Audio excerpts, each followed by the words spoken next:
Bienvenue dans l'actu. Au sommaire cette semaine, le salon Travail Avenir Formation, l'Arc de Triomphe emballé, à l'international, une éruption volcanique aux Canaries, et pour finir, la restriction des jeux vidéo en Chine. La région organise les salons du Travail Avenir Formation dont le but est de permettre à chaque visiteur, quel que soit son statut, de pouvoir accéder à toutes les informations sur les aides, de découvrir les offres de formation et de trouver un emploi en rencontrant directement les entreprises qui recrutent. Sur Nîmes, les dates sont le 12 et 13 octobre. Pour plus de renseignements, je vous invite à aller dans la description de cette vidéo et à cliquer sur le lien qui vous dirigera sur le site de la région. L'équipe Christo et Jeanne-Claude a réalisé l'Arc de Triomphe Wrapped. Visible pendant 16 jours, du samedi 18 septembre au dimanche 3 octobre 2021. En 1961, 3 ans après s'être rencontrés à Paris, Christo et Jeanne-Claude commencent à réaliser des œuvres d'art temporaires dans les espaces publics. Le projet de l'Arc de Triomphe empaqueté remonte à cette même année. Christo réalisera un montage en 1962. 60 ans plus tard, le projet est finalement concrétisé. L'éruption du volcan Cumbre Vieja sur l'île de la Palma aux Canaries a débuté dimanche 19 septembre. C'est une première depuis 1971 sur cette île peuplée de près de 85 000 habitants.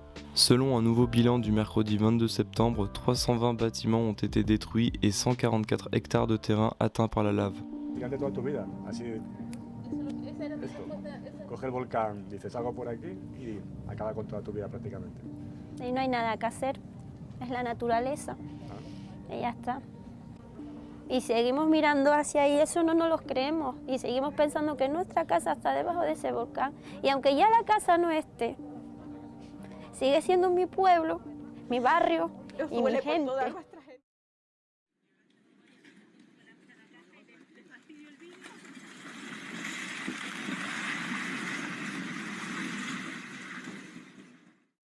Un phénomène qui inquiète les experts sont les possibles émissions de gaz toxiques. En effet, le contact entre la lave et la mer pourrait entraîner l'émanation de gaz ainsi que des explosions de morceaux de lave engendrés par le choc thermique. Plusieurs substances sont relâchées dans l'air, notamment du dioxyde de soufre. Le service de surveillance de l'atmosphère s'inquiète des remontées de ce composant vers le nord et notamment vers la France. 1 heure de jeux vidéo par jour et uniquement les vendredis, samedis et dimanches, soit 3 heures par semaine. Voilà la règle que les jeunes chinois doivent respecter depuis le 1er septembre 2021. De plus, ils ne peuvent plus jouer qu'entre 20h et 21h. Pendant les vacances, la restriction sera plus souple puisqu'ils auront le droit de jouer 1 heure par jour. Elle s'applique uniquement sur les jeux vidéo en ligne. Est-il facile pour les jeunes de contourner les nouvelles interdictions ? La réponse est non, car pour se connecter, ils doivent désormais présenter leur pièce d'identité. Et dans ce pays où des technologies surveillent de près la population, il y a peu de chances d'échapper au contrôle.